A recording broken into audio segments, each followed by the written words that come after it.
할렐루야. 지난 한 주도 믿음을 지켜내시기 위해서 최선을 다하신 여러분을 주님의 이름으로 진심으로 격려드립니다. 오늘 말씀으로 또 새 힘을 얻기를 또 얻는 시간이 되기를 또 제 간절히 바랍니다. 오늘 나눌 말씀은 마가복음 9장 2절에서 13절까지의 말씀입니다. 오늘 말씀도 저랑 함께 읽으시고 말씀을 묵상하도록 하는 시간을 갖도록 하겠습니다. 다 같이 이 말씀 읽겠습니다. 엿새 후에 예수께서 베드로와 야고보와 요한을 데리시고 따로 높은 산에 올라가셨더니 그들 앞에서 변형되사 그 옷이 광채가 나며 세상에서 빨래하는 자가 그렇게 희게 할 수 없을 만큼 매우 희어졌더라. 이에 엘리야가 모세와 함께 그들에게 나타나 예수와 더불어 말하거늘 베드로가 예수께 고하되 랍비여 우리가 여기 있는 것이 좋사오니 우리가 초막 셋을 짓되 하나는 주를 위하여 하나는 모세를 위하여 하나는 엘리야를 위하여 하사이다 하니 이는 그들이 몹시 무서워하므로 그가 무슨 말을 할지 알지 못함이었더라. 마침 구름이 와서 그들을 덮으며 구름 속에서 소리가 나되 이는 내 사랑하는 아들이니 너희는 그의 말을 들으라 하는지라. 문득 둘러보니 아무도 보이지 아니하고 오직 예수와 자기들 뿐이었더라. 그들이 산에서 내려올 때에 예수께서 경고하시되 인자가 죽은 자 가운데서 살아날 때까지는 본 것을 아무에게도 이르지 말라 하시니 그들이 이 말씀을 마음에 두며 서로 문의하되 죽은 자 가운데서 살아나는 것이 무엇일까 하고 이에 예수께 묻자와 이르되 어찌하여 서기관들이 엘리야가 먼저 와야 하리라 하나이까. 이르시되 엘리야가 과연 먼저 와서 모든 것을 회복하거니와 어찌 인자에 대하여 기록하기를 많은 고난을 받고 멸시를 당하리라 하였느냐. 그러나 내가 너희에게 이르노니 엘리야가 왔으되 기록된 바와 같이 사람들이 함부로 대우하였느니라 하시니라. 이에 그들이 제자들에게 와서 보니 큰 무리가 그들을 둘러싸고 서기관들이 그들과 더불어 변론하고 있더라. 아멘. 오늘 본문의 내용을 간단히 요약하자면 예수님께서 이전에 말씀하신 대로 죽기 전에 하나님 나라가 권노로 임하는 것을 보게 될 거라고 라는 말씀이 있은 지 6일 후에 오늘 본문의 말씀처럼 세 제자는 높은 산에서 예수님의 영광스러운 모습을 목격하게 됩니다. 하나님 나라에 대한 구약의 소명을 소망을 대변하는 두 사람이 나오는데 그 첫 언약의 중보자로 율법을 대표하는 모세와 또 새 언약의 약속을 받은 자로 선지자를 대표하는 엘리야가 대화하는 모습을 보여줍니다. 그리고 그 모습 가운데에 구름 가운데에서 들리는 내 사랑하는 아들이니 너희는 그의 말을 들으라 하는 그 음성으로 예수님이 고난받고 죽으시기 전에 인간의 모습을 초월하신 부활의 영광스러운 모습을 제자들에게 보이는 장면이 오늘 본문의 내용입니다. 우리는 때때로 그리스도인으로 살아가기 전에 세상에서 그리스도인이 되기 전에 있었던 교회 밖에 있을 때에 우리는 예수님이 어떤 분이 몰랐을 때의 경험과 우리가 예수님을 영접하고 난 이후에 교회 안에서 그리스도인의 길을 걷다가 보면 이전에 세상에서 경험하지 못했던 그런 경험들을 우리 겪을 때가 있습니다. 그런 경험들은 세상에서는 알 수 없고 또 세상에서는 경험할 수 없는 경험들이 대부분이죠. 그 가운데서도 그리스도인의 여정 가운데 마주치게 되는 여러 어려움들이나 또 장애물 같은 것에 우리가 부딪혔을 그때에만 우리가 이해할 수 있는 경험들이 있습니다.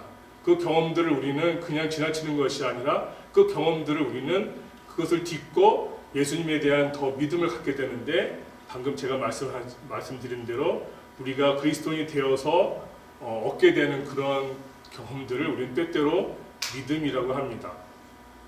그래서 우리는 예수님을 믿기 전과 믿기 후 또 우리는 처음 믿었을 때 예수님을 영접하고 여러 가지 경험들을 하게 되는데 그런 가운데에서 우리는 점차로 참 그리스도인이 돼가는 여정을 밟게 되죠. 오늘 제가 주목한 것은 이 세 제자 중에서 베드로를 주목하게 됐습니다. 베드로는 처음에 예수님 만나기 전에는 어부로 있었다가 어부 이후에 예수님이 부르셔서 예수님의 제자가 된 이후에 오늘 본문의 말씀 이전에 예수님과 동행하면서 병든 자를 고치는 예수님도 바라보게 됐고, 특별히 예수님으로부터 특별히 제자로서 후에 수지자라는 말을 들을 수 있을 만큼 더 적극적으로 예수님의 제자의 역할을 했던 사람입니다. 특별히 오늘 말씀 이전에 8장에서 보면 예수님은 베드로는 예수님께 주는 그리스도시요 살아계신 하나님의 아들이시니라 하는 고백을 할 정도로 하나님의 어떤 그 도우심 가운데 성령 인도하신 대로 예수님이 어떤 분이신지를 고백한 사람입니다. 그런데도 불구하고 오늘 예수님이 엘리야와 모세와 대화하는 장면을 보고 베드로는 기록된 대로 오늘 말씀대로 하자면 그가 두려워서 그냥 거의 자기가 무슨 말을 하는지 모르는 그런 말을 했다고 표현이 됩니다. 이렇게 베드로는 예수님과 3년 동안 예수님 공생의 기간 동안에 동행하면서도 예수님과 가까이 있었으면서도 예수님이 어떤 분이신지를 그냥 이렇게 예수님과 동행하면서 알았던 그것이 전부있을 수도 있죠. 오늘과 같이 구름 위에서 불리는 하나님의 음성을 듣고 엘리야와 모세와 같이 있는 예수님 모습을 보는 경험까지 했으면서도 베드로는 이 이후에 예수님 십자가에 달려 돌아가실 때에는 또 3번을 부인하는 제자의 모습을 보입니다. 그리고 나서 이 이후에 예수님이 다시 십자가에 돌아가시고 잠깐 이 땅에 오셨을 때에 베드로와 마주하셨을 때, 그때 예수님께서 베드로에게 3번의 질문을 하시고 그것이 예수님인 것을 알고 그 후에 베드로는 그 후에야 예수님의 참 제자가 되는 것을 볼 수 있습니다. 그래서 우리도 그리고 나서 베드로는 그 이후에 기꺼이 순교의 자리로 가게 되죠. 우리도 그리스도인으로 지금 이 자리에 있는 것은 지금이 끝이 아니라 베드로와 같이 결국 우리가 그리스도의 삶을 한순간 한순간 또 한 발 한 발 걸어가는 와중에 있는데, 특별히 그리스도인은 세상인과 다른 것은 오늘 베드로가 경험한 것처럼 우리는 하나님 앞에서 어려움이 있을 때 그 어려움 가운데에서 그것이 우리한테 믿음으로 인도하는 그 여정의 길이 되기 때문에, 그렇기 때문에 우리는 그 이후에 베드로와 같은 믿음의 거장이 될 수 있으려면은 우리가 지금 처음 예수님을 만나서 경험했던, 그리고 베드로가 예수님에게 이곳에 초막 셋을 짓고 같이 있자고 했을 정도로 황홀한 순간이 있다 하더라도 그때 예수님을 만나는 것이 아니라 대부분 그때는 하나님을 체험하게 되지만 그것보다 더 예수님을 우리가 참으로 믿고 예수님 영접하게 되고 믿음이 자라나는 것은 이후에 베드로의 모습을 보면 우리가 예수님 앞에서 배신하는 그 순간, 또 예수님 앞에서 나의 나약함과 연약함이 가장 밑바닥에 있을 때에 그때의 믿음이 자라는 것을 볼 수 있었습니다.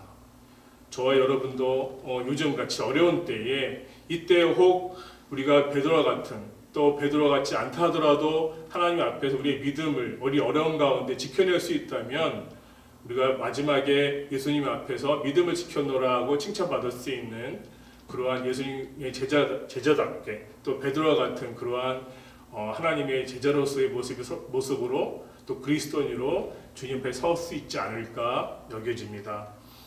지난 한 주간도 최선을 다해 사신 여러분, 또 앞으로도 또 다음 달까지 이 어려운 기간이 계속된다고 하는데, 여러분 이 기간 동안에 하나님 말씀 가운데에 세상 사람들이 알지 못하는 그런 크고 비밀한 것들을 말씀 속에서 잘 찾아내시고, 또 찾아내셨던 그 말씀을 통해서 여러분 힘을 얻고 여러분이 그 힘 가운데에 승리하시는 또한 한 주가 또 하루가 되시기를 간절히 바랍니다. 제가 잠시 기도하고 마치겠습니다.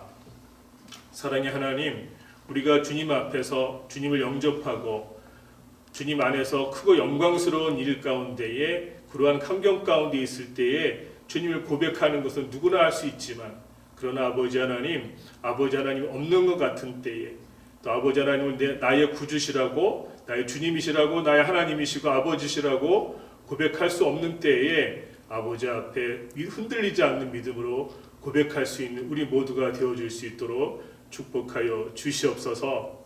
그리하실 주님을 의지하오며 예수 그리스도의 이름으로 기도드립니다. 아멘.